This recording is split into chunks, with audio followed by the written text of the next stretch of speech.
So there's a joke in the quilt world. You might have heard it in the art world or the craft world. Buying fabric and sewing that fabric are two separate hobbies. And I'd say I'm pretty good at the second hobby. For a while though, I was like too good at the first one. Hi, welcome to my channel. My name's Lacey. I'm an over 40, no niche, creative, professional tattooer. I have a background in painting, a maker, quilter, bag maker, occasional garment maker, sometimes print maker. And I have too many supplies for the space that I have, because that space is also my living space. I have designated areas, but it's also encroached into other areas like the kitchen. Some people might look at my stash and my supplies and my house and say, Lacey, have you tried decluttering? I have. What you're looking at is after I've already decluttered.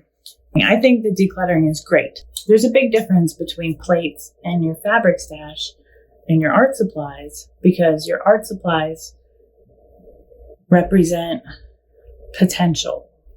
It's not freeing like decluttering can be.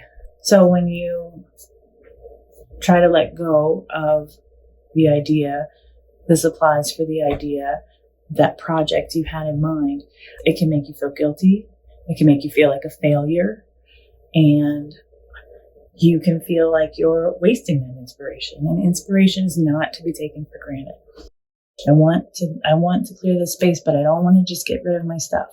I want to find the space again by making. A big part of my plan, now I think it can help you too, is to use what you have in the space that you have. It's not Pinterest perfect, but I would argue that even if you do have the most beautiful sewing room, sunlit studio that everyone dreams about, even if you do have that, there's something else that we're going to have to deal with.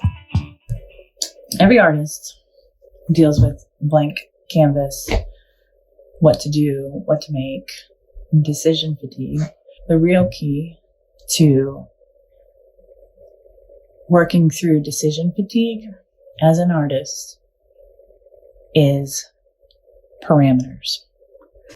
To work within at least a few confines and get creative within that space rather than having endless open possibilities. So here it is. Here's the plan. Ready for it? Weekly themes. That's it. Weekly themes.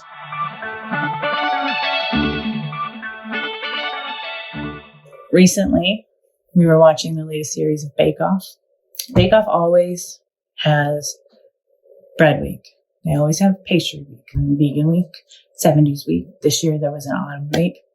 And I just started thinking, what if I took that simple thing, that weekly theme, applied it to the projects that are taking up space in my kitchen cupboard?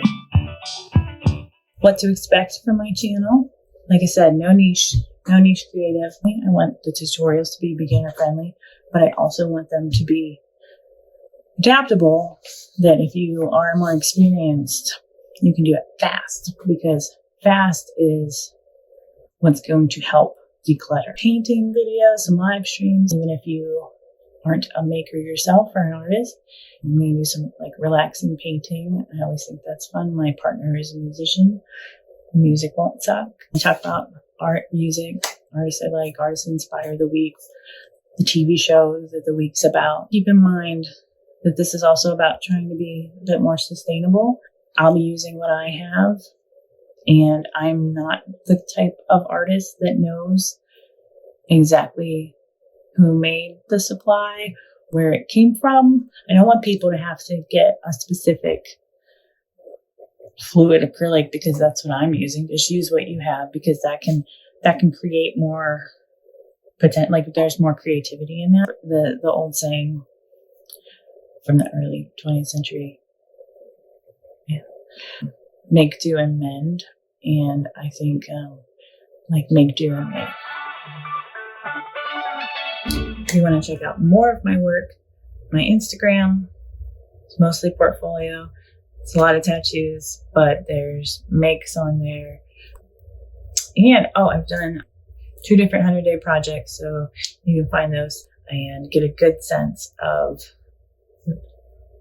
my interests and my style. If you made it this far, thank you. Drop a comment on what your problem area is. Fabric is mine.